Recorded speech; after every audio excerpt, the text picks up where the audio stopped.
Então, nós vamos começar o capítulo 10 do nosso livro, Conflitos Existenciais. É um tema palpitante, que nos deixa tensos, que é o tema da violência. Mas eu quero poder mostrar para vocês a violência miúda, porque a violência grande a gente já conhece e a gente acha que é dos outros, né?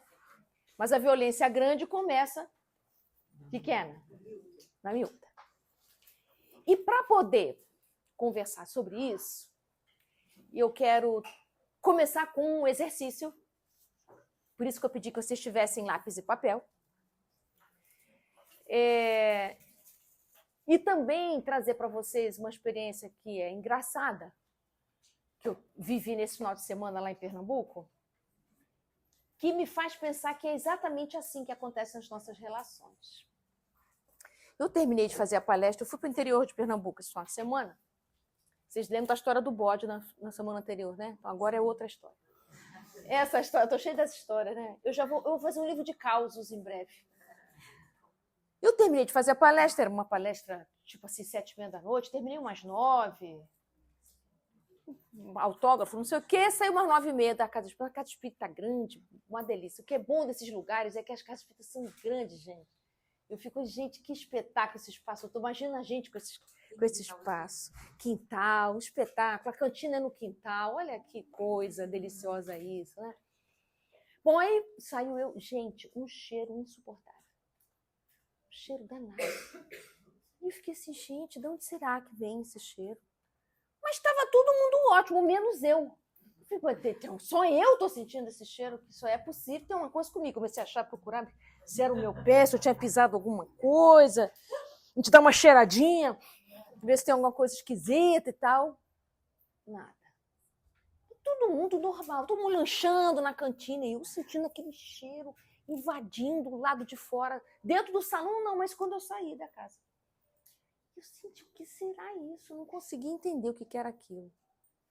Até que um senhor falou assim, olha, esse cheiro é o seguinte, tem uma fábrica de ração do lado de lá da Casa Espírita, e quando o vento sopra de lá para cá, invade esse cheiro todo. Durante o dia, não, o vento é daqui para lá, a gente não sente, mas de noite sente, não sei o que lá. A gente não percebe mais não, mas você deve estar sentindo, né? Eu falei, exatamente, o cara era médico, eu estava com vergonha de perguntar, né? E ele respondeu. E aí eu fiquei pensativa sobre aquilo. Gente, eu não consegui comer nada, né? Não preciso nem dizer que eu não consegui comer o sanduíche. E aí eu fui pensando assim, nossa, mas nós somos exatamente assim, como a gente se acostuma com mau cheiro, com maus hábitos, como a gente se acostuma com gritaria, como a gente se acostuma com xingamento, com empurrão, soco na mesa, bater porta. E a gente vai tratando esses nossos comportamentos assim. No começo a gente acha estranho, mas depois a gente se perturba. Mas vai se perturbando e se acomodando também e se ajustando também. Nesse sentido, quando no livro dos Espíritos, os Espíritos falam que o nosso problema, o problema da nossa época é a indiferença moral, é por isso. Porque a gente vai ficando indiferente, a gente vai achando tudo normal. A gente vai achando normal a violência da palavra. E é tão normal o que a gente às vezes chama de falta de educação, que a gente reproduz esses comportamentos e replica esses comportamentos sem nem desconfiar que eles são inadequados. Então, quando Jesus diz assim, bem-aventurados os aflitos, porque eles serão consolados, parece uma coisa estranha. Como é que Jesus pode achar bem-aventurado, feliz, bem-aventurado é feliz, aquele que está aflito? É porque se a gente já está na aflição, é porque a gente está o quê? Está ficando incomodado. Significa que a gente está saindo daquele, aspas, conforto. Lúcia, tem lugar para cá, ó. Tem aqui também. Então, quando a gente vai entendendo que desconforto, mal-estar... Aqui, Lúcia, tem um lugar aqui, ó. Desconforto, mal-estar é bom. Parece assim, gente, espírito é um bicho maluco. Não, não é isso. É porque a gente já entendeu que sair da indiferença é cura no nosso nível evolutivo. Então, quando você começa a estranhar essas coisas, é sinal que você está melhor. Então, a primeira coisa que a gente precisa decorar é que curar-se é diferenciar-se. É incomodar-se, é indignar-se, é estranhar, é reclamar, é sair do comum. Então, se você está num ambiente tóxico, só você percebe a toxicidade, você vai ficar ruim. Você vai ficar com mal-estar, você vai ficar esquisito, você vai sentir desconforto. Bem-vindo a esse teu desconforto. Que bom que você está sentindo desconforto. Você está começando a desnaturalizar. Isso é uma bênção. Então, se você sente desconforto nos lugares, nos ambientes, isso é bom por causa da estranheza que você está sentindo, a sua sensibilidade está melhorando. Então, você está saindo da anestesia, isso é ótimo. Está mudando a vibração. Você não está normalizando o que é adoecido. Então, não, mas todo mundo faz isso, todo mundo aquilo. O todo mundo não é você. Se você pode sentir-se diferente do todo mundo, isso é ótimo. Então, você vai precisar de muita ajuda para não anestesiar de volta. Porque nem sempre a gente consegue sustentar essa diferenciação. Então, a gente precisa de ajuda para sustentar a diferenciação. Eu não estou dizendo para você virar queixoso, não. Eu estou dizendo que você precisa sustentar essas estranhezas que você está percebendo. Então, se você estranha, é porque você sabe que existe um modo melhor de estar diante daquela circunstância. Você ainda não sabe como, ainda não está pronto isso, mas se você já está sentindo que você está diferente, ótimo. Você vai sentir agora o quê? Depois do desconforto. É isso mesmo que você pensou? Não. Você vai sentir solidão. Primeira coisa. Porque quando a gente começa a ficar diferente, não tem par. Aí você vai precisar de mais sustentação ainda, porque você vai achar que você está ficando maluco. Porque só você vê aquilo, só você sente aquilo, só você fala disso, vai todo mundo dizer que você é maluco. Ah, você é dramático, você é esquisito, pra que isso tudo? Né? Se você continuar assim, você vai ficar insuportável. Aí você pode pensar assim, olha, foi exatamente isso que aconteceu com os apóstolos. Né? Então, você começa a estranhar, você começa a sentir falta de pares. Então, calma, sustenta um pouco mais essa diferenciação. Eu não estou dizendo, eu preciso diferenciar isso. Cuidado com as suscetibilidades. Não é isso. É sensibilidade. Vocês sabem a diferença? Ser sensível é uma coisa, ser suscetível é outra. Ser sensível, ótimo, você está saindo da anestesia, está saindo do sono, está saindo dessa letargia que a gente vive, né? Não é isso que os espíritos falam para a gente, que a gente tem que despertar? Desperta, ó tu que dormes. Não é isso? Então, se você é sensível, sua sensibilidade está acordando, você está estranhando, ótimo. Você está se diferenciando, ótimo. Está sentindo uma solidão e eu sei que isso é desconfortável, isso vai melhorar. Tenha um pouco mais de paciência, sustenta a sua percepção. Agora, cuidado para você não ser o suscetível, que tudo te incomoda. Aí também é outra coisa. Qualquer coisa você fica magoado, qualquer coisa você se irrita, aí você adoeceu já. Se tudo te incomoda, tudo te irrita, você sai dos grupos, você sai das coisas, porque tudo, você está aqui, te incomoda, você sai. Você entra ali, te incomoda, você sai. Entra ali, você incomoda, você sai. Você está na atmosfera do milindre. Cuidado. Aí a sua criança ferida está mandando na sua vida. É outra parada. Não é disso que eu estou falando, não. Eu estou falando de você vive um ambiente tóxico um maior tempão, você não percebe que você está vivendo isso, Você fica ali, às vezes, anos. Tem pessoas que me contam assim, eu estava num casamento há 30 anos, eu não percebia que era tóxico o meu casamento. Agora é que eu entendi. Levou 30 anos para perceber. Vocês sabem por que a gente leva tanto tempo para perceber? Porque a nossa carência é tanta que a gente fecha os olhos para as circunstâncias difíceis. E a gente fica agarrado nas migalhas de momentos bons. Migalha. Um caminhão de coisa difícil, você fecha o olho para isso e fica pendurado numa migalhinha que aconteceu. Ah, mas acontece isso aqui de bom. E você fica agarrado naquilo. Anos você pode fazer isso. Sem desconfiar que você tem condição de poder sair daquilo. Mas você só pode conseguir sair daquilo se você começar a diferenciar-se. A diferenciação não é um processo mental, é na sua alma.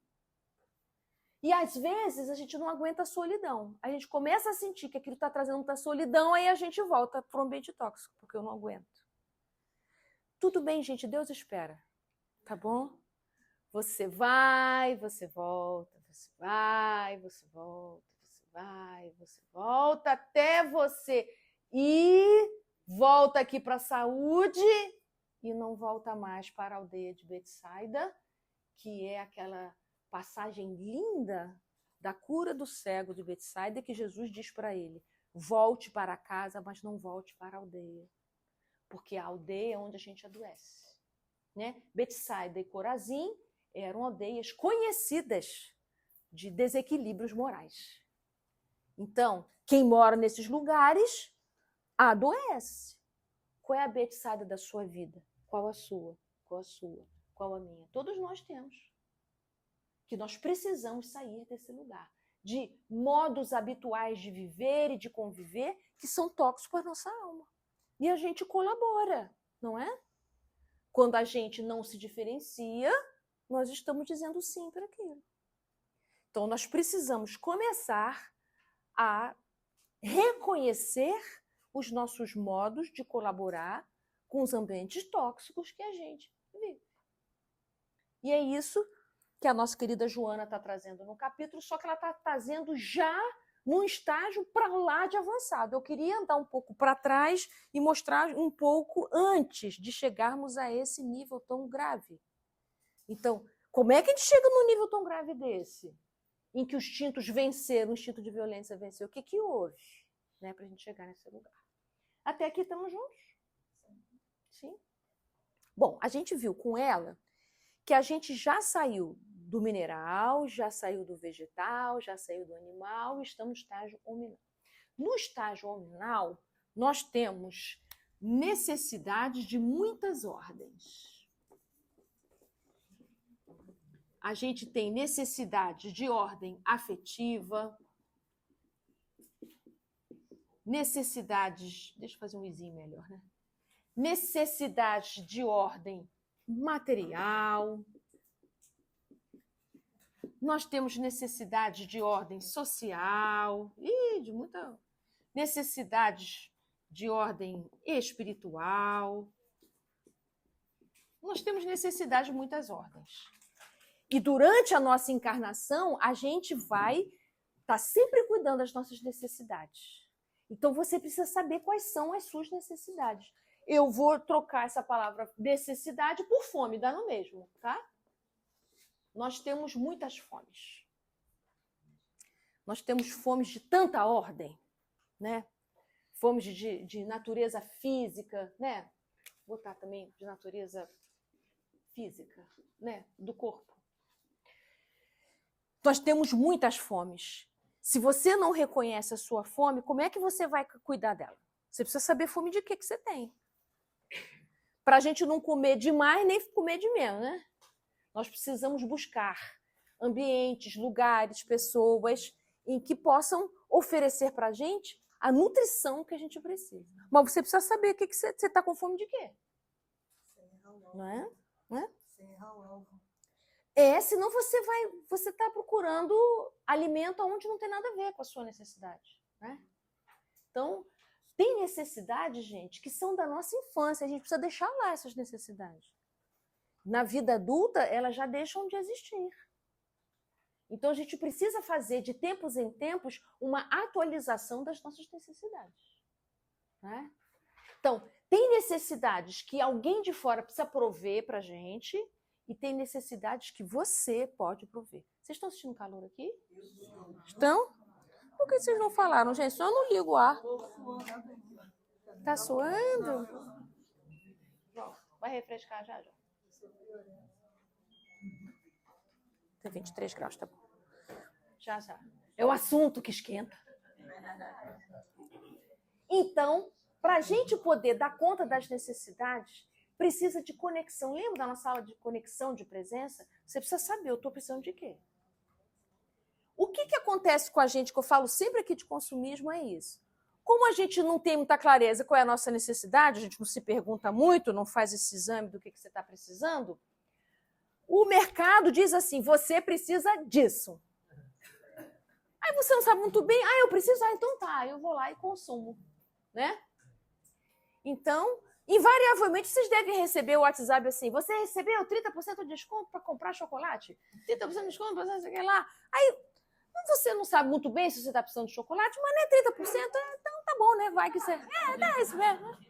E aí, de repente, você tem um monte de tralha em casa que você nem sabe o que fazer com aquilo tudo e nem consegue comer tudo que você comprou dos 30%, 20%, 50%, mas aí você quer levar vantagem e tal, não sei o quê. Mas eu necessitava mesmo? Não precisava. Né? Então, lembram da aula passada sobre lei de conservação? Né? Em que Kardec perguntou, como é que a gente vai saber se é necessário, se é supérfluo? Então, lei da conservação está dizendo para a gente que nós precisamos nos perguntar o que é necessário e supérfluo para mim. Porque se eu perguntar para o meu entorno o que é necessário e supérfluo, e usar esse mapa externo para mim, não vai prestar. Você vai consumir o que você não precisa e vai ficar com carência daquilo que de verdade você precisa. Então, nós temos o compromisso de sempre cuidar das nossas necessidades para a gente não ficar carenciado. Uma coisa é você com fome, outra coisa é você carenciado. É muito tempo com fome. O que acontece quando a gente fica muito tempo sem comer? Dá dor de cabeça, dá nervoso, não sei o quê. E depois de um tempo? Você não comeu, continuou com fome. Depois de um tempo, o que seu cérebro faz? Se acostuma. E se acostuma de um tal jeito que chega uma hora que o seu corpo está com fome e seu cérebro não registra mais, não te comunica mais que você tem que comer. Conheci pessoas já, eu nunca tinha visto isso, que o estômago diminuiu de tamanho. De tanto hábito de não comer quando tinha fome. É inteligente o nosso corpo. Ué, não vai ter comida, então deixa eu diminuir aqui, para não piorar. Então, a gente vai entrando em emagrecimento sem perceber. Olha só que coisa. Então, como pode acontecer o contrário? O estômago fica do tamanho imenso, depois tem que fazer cirurgia para ele ter um tamanho adequado, por também não descobrir. Porque nós temos fome afetiva e achamos que é fome de comida. Achamos que é fome de doce. Nós confundimos a saciedade, né? Então, a gente precisa estudar as nossas necessidades, conhecer as nossas necessidades. Então, vocês já devem conhecer, mas tem gente que não. Eu trouxe esse autor aqui, um autor inglês, Marshall Rosenberg. Ele estudou modos não violentos da gente se comunicar. E a tese principal dele, esse é o livro principal dele, tem outros, mas esse é o principal, é de que a violência é uma maneira trágica da gente atender às nossas necessidades. Então, para ele, todo ato violento é uma maneira trágica de tentar atender a nossa fome. Não para atender, para tentar atender. Não, isso aí já passou. Para você ser violento, você está tentando atender a sua necessidade, só que de uma maneira trágica. Não é? De uma maneira pesada, de uma maneira inadequada, de uma maneira ruim, que deteriora, né? Então, todo aquele que é violento, quando nós somos violentos, nós estamos tentando atender a nossa necessidade, só que de uma maneira totalmente inadequada. A gente não conseguiu atender quando essa necessidade chegou, você continuou não atendendo, e aí chega uma maneira violenta de atender. Né? E é fácil de entender isso se você tenta falar com alguém que não te escuta. Você vai acabar gritando. Aí você começa a ficar violento. Aí a sua necessidade é de ser ouvido. Falou, não escutou. Gritei, não escutou. Na próxima eu já estou batendo. Depois eu já estou tacando coisa. Eu estou tentando ser ouvido. Então eu não consegui atender essa necessidade de uma maneira saudável. Eu vou cada vez mais piorando, vamos dizer assim, agravando a maneira de poder atender. Então, é muito sério esse assunto, seríssimo. Quais são as suas necessidades? Como você costuma atender as suas necessidades? Como é que estão as necessidades das pessoas que você convive na sua casa? Você conhece as necessidades das pessoas? Como é que está o atendimento às necessidades dessas pessoas que você convive? Muitas vezes a gente pressupõe, sem perguntar, qual é a necessidade do outro, e a gente ainda quer suprir essa necessidade do outro de uma maneira que é a que eu acho, mas não necessariamente a maneira que a pessoa precisa. Agora, para você poder atender as suas necessidades, você precisa se conhecer minimamente. Então, você precisa dar uma paradinha e pensar. A Vera está perguntando, né, aqui, se para você poder atender suas necessidades tem que ter algum conhecimento de si, alguma pista. Então, esse é um trabalho diário para a gente, né?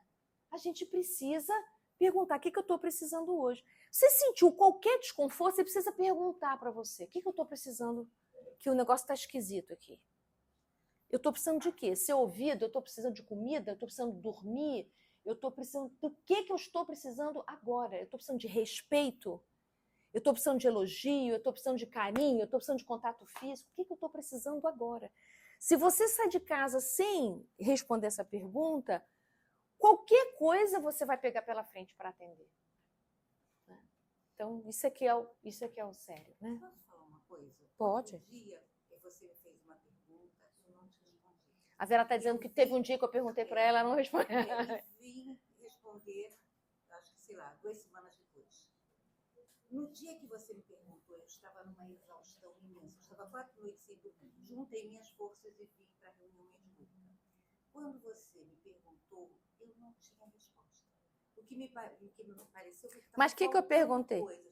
Você me perguntou, vem falar sobre a cortina, lembra? Ah, sim. O conceito da cortina. Exausta. A Vera, ela costura muito bem. E eu falei assim, Vera, a gente precisa costurar os ganchos da cortina da sala de passes. Você me lembra para a gente trazer linha, agulha, a gente consertar isso na outra segunda-feira? Aí ela fez assim, mas não falou nada. Eu achei estranho, porque a resposta foi só cabeça. E você saiu, né? E tá tudo bem, tá tudo certo. Ela estava dizendo aqui agora que quando ela me respondeu, ela estava numa exaustão muito grande, porque ela não tinha dormido há 4 noites. Então a resposta dela foi o que deu para ser. Sim, vamos ver isso. Vamos ver, a gente resolve isso. Então, é isso. Às vezes a gente responde o que dá, né? Que é possível, né? Sim. Porque a gente está carenciado de dormir às vezes. E o outro pode ficar muito magoado com isso. E o outro pode ficar... Eu não fiquei não, tá? Mas o outro pode ficar... Outro pode ficar magoado. Não, ela se respondeu que sim. Você tinha sumido. Então, a resposta foi boa. Não, tá legal, a gente vai consertar. Tá bom. Tá resolvido. Então, é isso, né? Quantas vezes a gente responde para o outro totalmente carenciado de algo, esvaziado, sem condição, né? É assim que nós somos. Então eu queria propor um exercício aí para vocês agora. A gente vai chegar nas necessidades. Então, primeiro, eu queria que vocês fizessem um círculo grandão. Faz um círculo grandão. Um círculo grandão no seu papel. E divide ele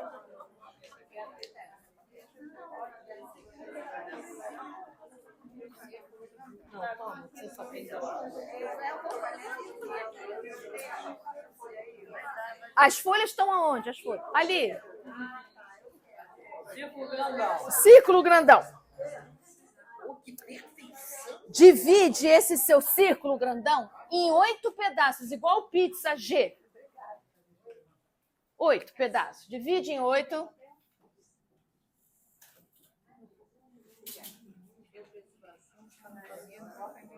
Assim. Pensar em marguerita, pepperoni, né? Mas não, é uma pizza teórica. Pizza moral. Isso. Não precisa ser perfeito o seu círculo. Um círculo aí divide em 8, tá tudo certo. Oi? 8. 8 pedaços, divide em 8. Dividiu, faz uma cruz e um X. Isso. Você não vai fazer? Ah, tadinha. Pronto? Eu não sei fazer isso, não. Alguém sabe levantar? Tá vindo vento em cima de você? Tá vindo aí? É. Então, dividiu em 8. Agora, não precisa contar para mim. Só quem sabe é você e o seu protetor espiritual, porque ele sabe de tudo. Pensa em alguém que você tem uma relação próxima e que essa relação é difícil. Não precisa botar o nome dessa pessoa no papel, não precisa me contar quem ela é. Pensa nela. Quem é essa pessoa que você teve que você convive com ela e é difícil, é um desafio para você essa relação. Pode ser seu chefe, seu irmão, seu amigo, seu par amoroso. Não estou dizendo que você não ama essa pessoa, não. Você pode amar de paixão, só é difícil. É suada essa relação. Essa relação é puxada. Em Minas, eles usam uma palavra muito legal, é custosa. Essa relação é custosa. É custoso, esse menino é custoso, essa relação é custosa. Achou, Carlos? Achou? É Cláudio, eu fico achando de Carlos. Achou? Achou, Lulu? Todo mundo já achou? Todo mundo já achou. Achou essa relação. Tem alguém que não achou ninguém? Pode ir embora, porque você é do mundo de regeneração. Você está na sala errada.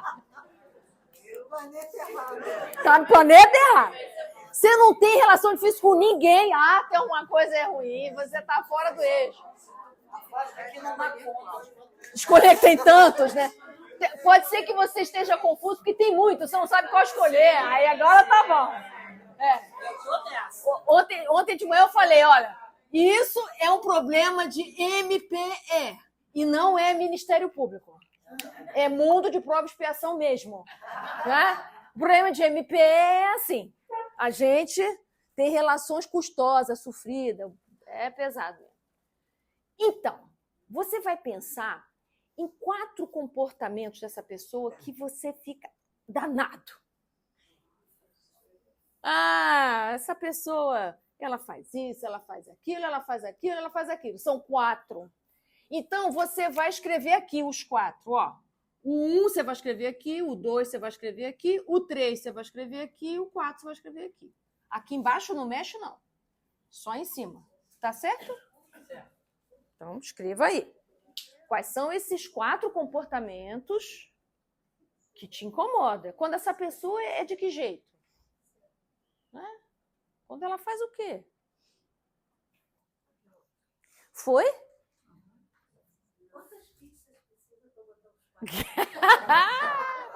1, 2, 3, 4. Alguém pode me dar um exemplo só para eu poder fazer aqui, para vocês verem como é? Uma palavra. Ciumento. Ciumento. Outra palavra. É uma pessoa muito ansiosa? Mas pode me explicar um pouco melhor? Por que te incomoda essa ansiedade da pessoa? Porque acontece o quê? Porque toda ansiedade todo mundo tem. Uma ansiedade que faz com que isso gere cobranças que acabam incomodando. Ah, então não é ansiedade, é a cobrança.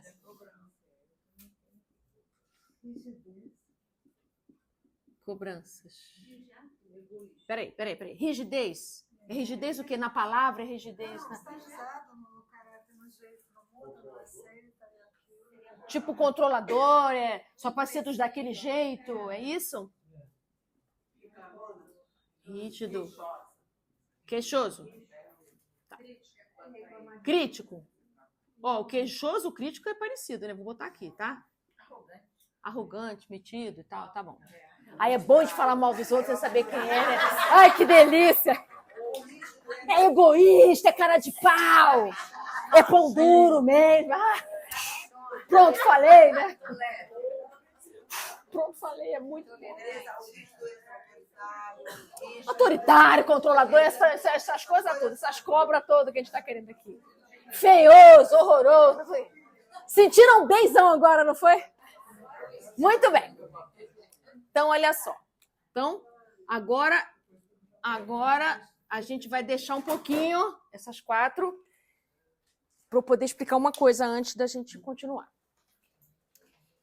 Vocês já repararam que essa pessoa aqui, que tem essas 4 características, ela não é assim com todo mundo? Sim. Dá uma raiva, né? Oh. Piorou? É assim com todo mundo? Caraca, aí, bicho bravo. E se for com todo mundo, a gente ainda fica mais irado. Porque não tem jeito, né? Então, as relações, elas têm uma característica muito interessante no MPE. Eu não sei como é que é no mundo dos felizes, mas no MPE, as relações são complementares, tá? Então, essa é uma palavra boa. As relações, elas são complementares. Vou botar aqui só para a gente não esquecer. O que isso quer dizer? O que isso quer dizer?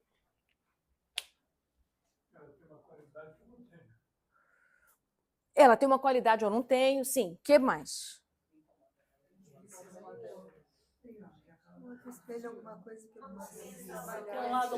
Tudo que acontece lá tem ressonância cá. Não exatamente um espelho, mas tem ressonância cá. Então, a gente vai se relacionando sem perceber. A gente não percebe que a gente vai fazendo isso, mas a gente acentua algumas características com um que com o outro não acentua aquelas, eu acentuo outras. E assim é. Então, com a Núbia, eu acentuo algumas qualidades, algumas dificuldades. Quando eu me relaciono com a Tereza, outras qualidades e outras dificuldades, e assim vai. Por que é diferente?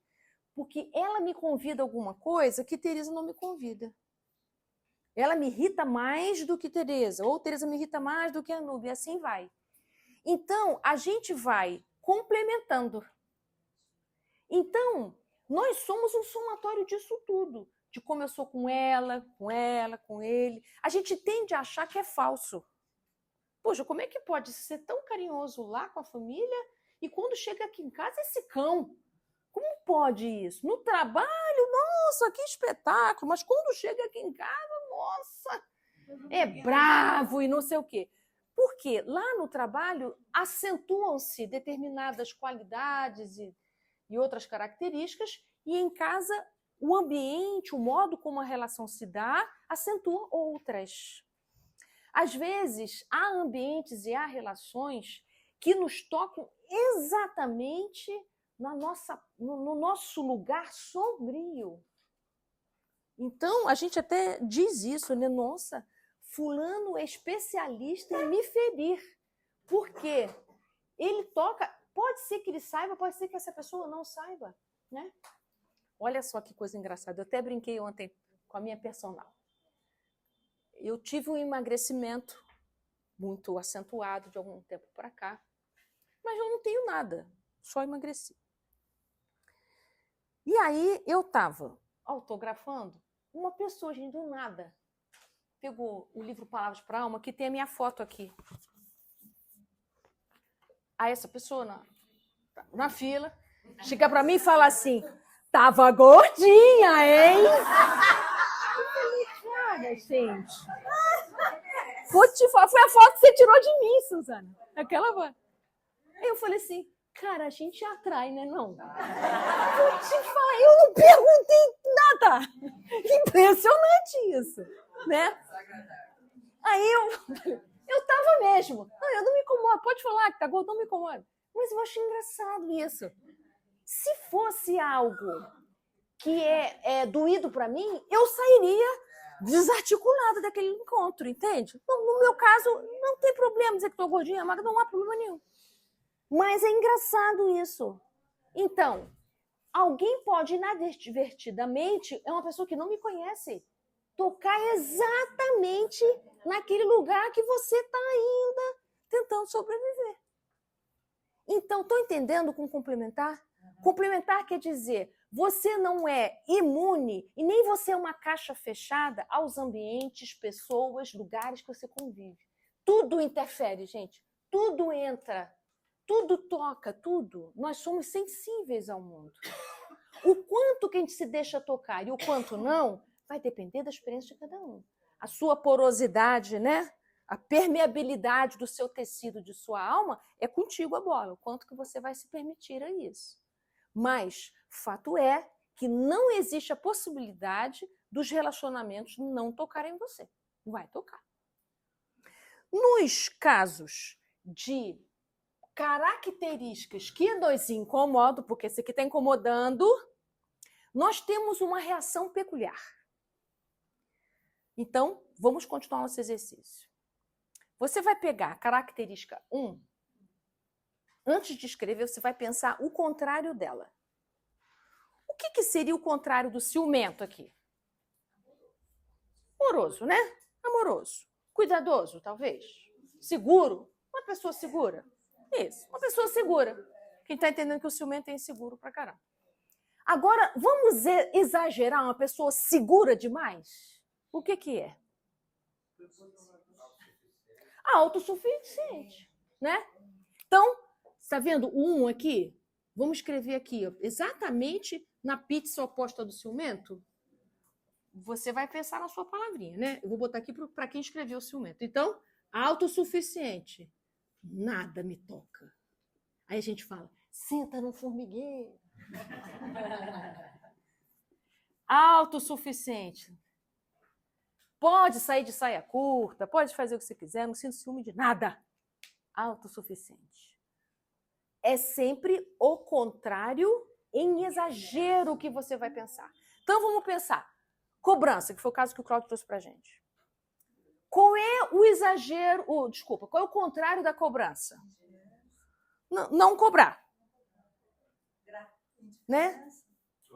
Agora, tolerância. Pode ser tolerância, pode ser não cobrança, né? Não cobrança, tolerância. Agora, vamos exagerar a tolerância? Condescendência. Laissez-faire, né? Condescendência, deixa tudo. Não é? Procrastina, não dá conta e tal. Condescendente. Então, ó, olha, na fatiazinha oposta você vai escrever. Estão compreendendo como é que é? Condescendente. Né? É perto do indiferente, mas o legal do condescendente é no sentido do deixar. Para quem está cobrando, já vocês vão entender por que é o excesso. Rígido. O contrário do rígido é flexível, tá bom? Vamos exagerar o flexível? Flexível demais. É o quê? Permissivo. Isso aí. Então, aqui, permissivo. Crítico, queixoso, está sempre reclamando. Que isso não tá bom, que isso não tá bom. Não. O contrário do crítico, do queixoso, é o quê? Que tá tudo bem, né? Mas vamos exagerar. Exagerado seria que não tem opinião. Hã? Eu acho que o oposto aqui é perto do não tem opinião própria. Né?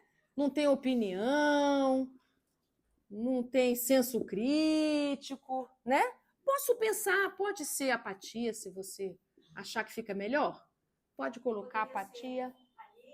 Alheio, pode ser. Alheio.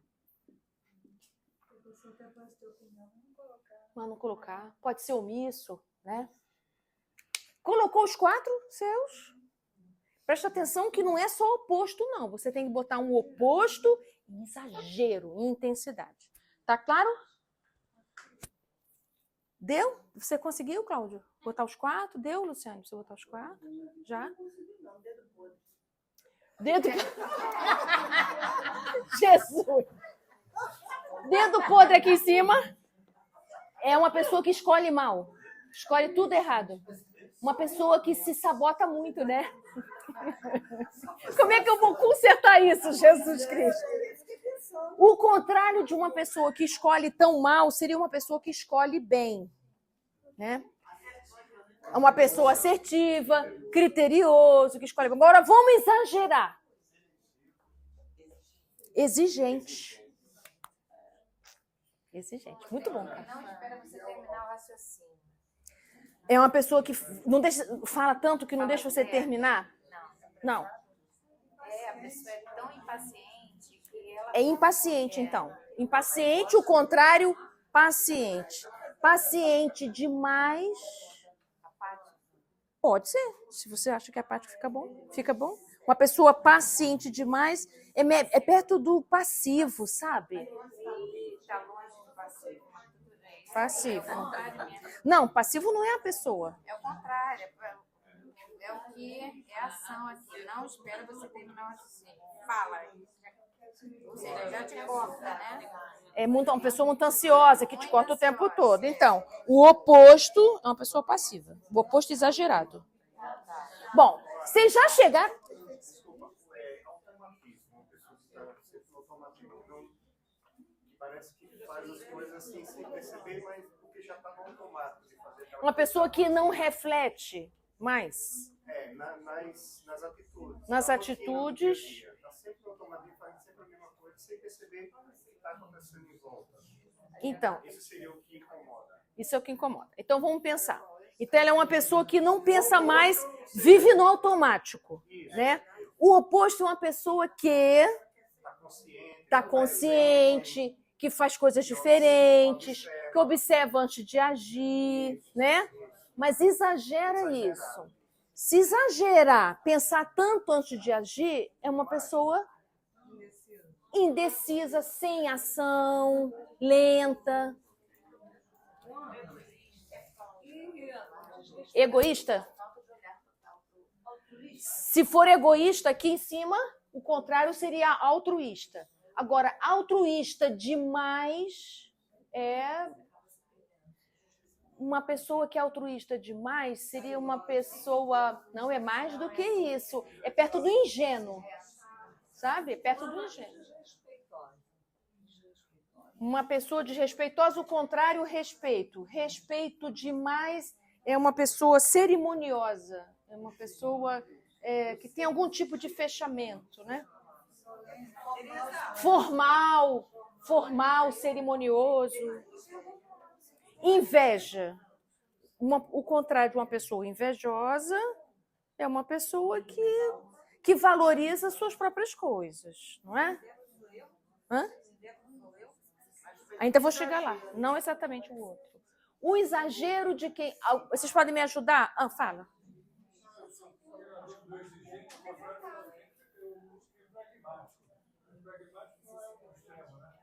Não.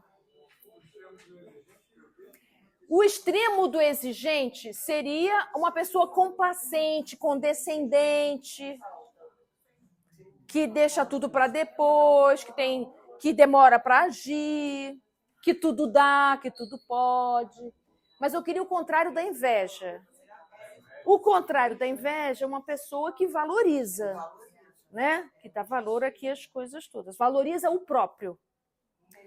Agora, vamos exagerar valorizar o próprio. Uma pessoa que se acha prepotente. Aquele que não admite o que faz. Não admite o que faz errado, o que faz de errado. Irresponsável, uma pessoa irresponsável. Não sei isso, mas nunca admite. Nunca está errado. Não, nunca é isso. Nunca é. Sempre os outros. Ele nunca é. Aí o oposto é a pessoa que se dá conta dos seus erros. Agora exagera, culpado. Está sempre culpado. É igual crítico. Vive julgando todo mundo. Sempre pensa o pior, é sempre o negativo. Aí a gente vai para o otimista. Agora exagera o otimista. Não, exagerar otimista é aquela pessoa, é perto do ingênuo isso, né? Poliana, sabe? Poliana, não, tá sempre tudo ótimo. É irritante, né? Vive no mundo da fantasia. Alice, isso, Alice. Ok, tudo bem? Vamos olhar agora para cá e vou perguntar para vocês. Quem é esse aqui?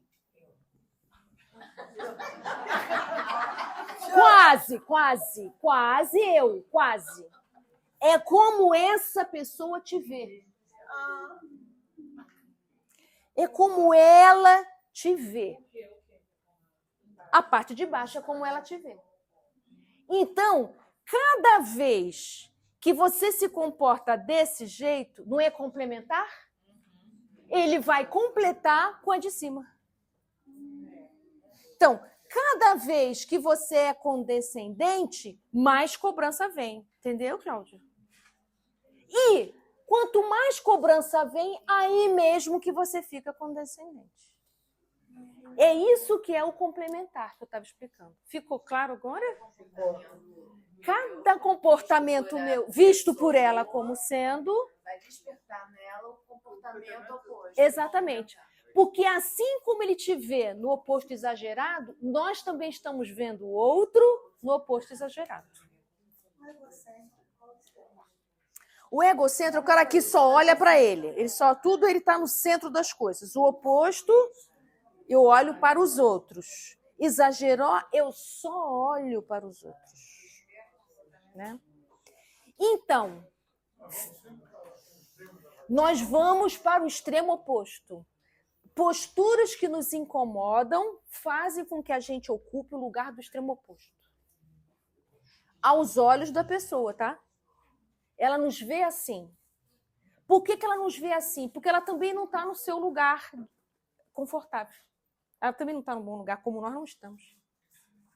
Então, a gente sempre vai ter alguém tendo reações complementares aos nossos comportamentos que estão extremados. Claro, a gente está ferido, a gente está extremado. Sabe que a gente mesmo estranha, não é? A gente fala assim, pô, não sei por que eu falei daquele jeito, eu não queria ter falado daquele jeito, eu não queria ter me comportado daquele jeito. Por quê? Por que você está no extremo oposto? Porque o de lá também. Então vocês, opa, match. Isso aqui é um match perfeito. Aí agora, o que isso tem a ver com a violência? Nada. Tudo. Né? O que vai acontecer aqui? Obsessão. Ora, os nossos relacionamentos vão ficando doentes. E a gente não sai porque a gente está complementar. Tudo que é complementar é super bonder. Vamos escrever isso? É complementar, super bonder. Nossa, cola. Impressionante como a gente fica grudado nos relacionamentos complementares. E as pessoas dizem pra gente, por que você não sai daí? Mas por que você continua ajudando a pessoa tal? Mas por que você... Por quê? Por isso. A pizza vai se tornando cada vez mais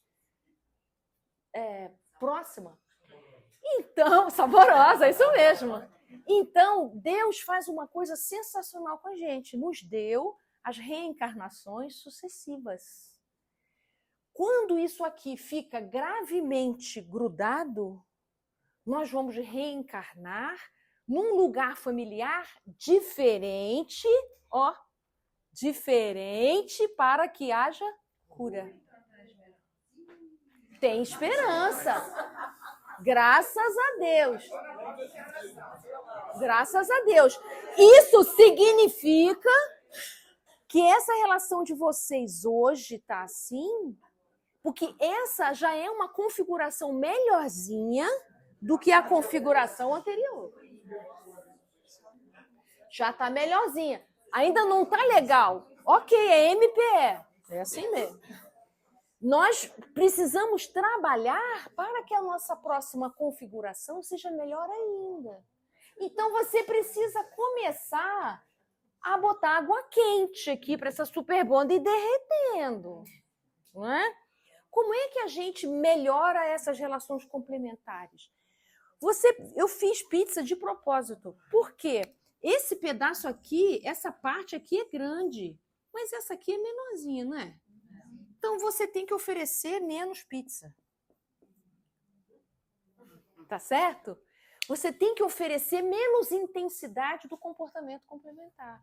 Se você oferecer menos intensidade, inevitavelmente, aquilo que estava daquele tamanhão começa a diminuir. Aí vem para cá, né? Para ficar também do tamanho daqui. Aí você deve perguntar assim, mas por que eu? Sempre eu? Porque você não é o que está vindo na terça-feira, às 5 horas, mas então eu só lamento, por dizer, né? Se essa pessoa viesse, eu ia dizer para ela que era ela. Você faz 2 anos de terapia, 2 anos de estudo.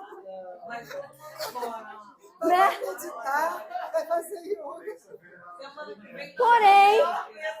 Porém, eu digo a você que quanto mais você conseguir diminuir o tamanho da sua pizza para a pessoa que você convive, como é que fica a espiritualidade maior em relação a você? Te oferece recursos, te oferece fluidos bons, intuição, ideias melhores. Apoia no meu esforço. Isso, apoia teu esforço. No nível evolutivo que a gente se encontra, virtude no MPE é resistir o pedação da pizza. Quanto mais você resiste aqui e você vai reduzindo essa sua reatividade, isso é virtude no nosso nível evolutivo. Porque a gente pensa assim, virtude é paciência, virtude é não sei o que, sim, mas a gente não sustenta elas. Então, a virtude, diz os espíritos, em resistir o arrastamento. Então, quanto mais você fica doido para dar o troco, e você respirou fundo e você não deu o troco, bingo, ponto para você. Né? Então, você vai diminuindo aqui. É mérito para você. E aí você vai dizer assim para mim, mas ele não muda. Mas ele já que deixa ele. Deixa ela. Vai você fazendo o seu pedacinho. Um dia isso vai tendo flores e perfumes diferentes. Mas não queira resultado imediato. Há quantos anos vocês estão assim, nesse bate-bola? Né? Então, tem um texto bonitinho do Rubem Alves, vocês devem conhecer. Tênis e frescobol. Relação assim é tênis. Que eu taco a bola onde você não está, só para eu fazer ponto. Então, é transformar nossas relações de tênis para frescobol. Como é que é frescobol? Opa, Júlio, faça a nossa prece final daqui a pouquinho. Ó, 6h30, volta aí. Ou fica com a gente, fica. Ó, o Júlio sem a barba, gente.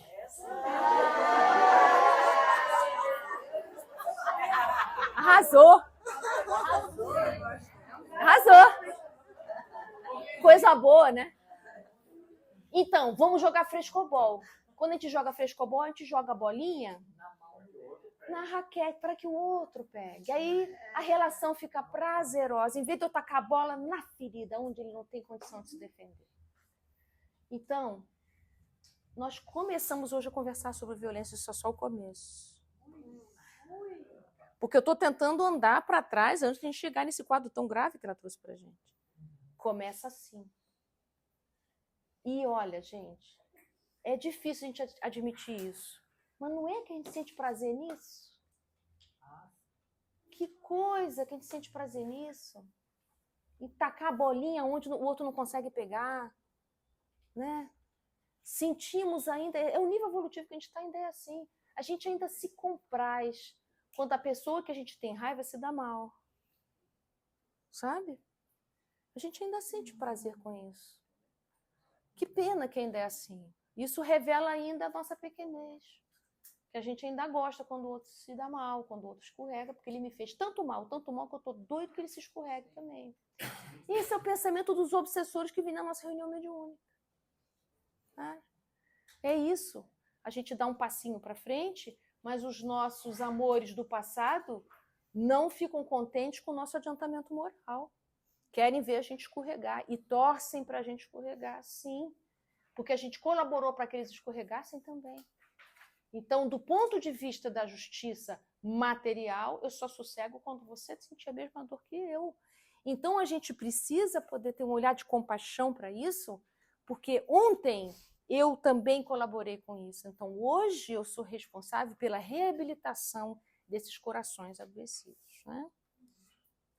Eles ainda se comprazem nessa amálgama, né? Eles não querem mudar isso. Quando a gente tenta evoluir, esses espíritos do passado não querem, porque eles sentem falta. Eles tentam não enxergar. Exato, mas somos nós, tá? Não são eles, não. Somos nós. Todos nós. Somos né? nós, todos nós. Mas quando a gente se esforça para mudar, Então a gente tem muita dificuldade de se diferenciar, porque diferenciar-se nos custa bastante coisas. Vamos passar por momentos de solidão? Vamos. Vamos passar por momentos de incompreensão? Vamos. Mas logo acima, logo à frente, a gente vai perceber o bem-estar que a renovação traz, né? Então a gente precisa torcer por isso, né? Que a gente possa torcer por isso. Que seja, né? Então é isso. Então a gente vai fechar agora a gravação.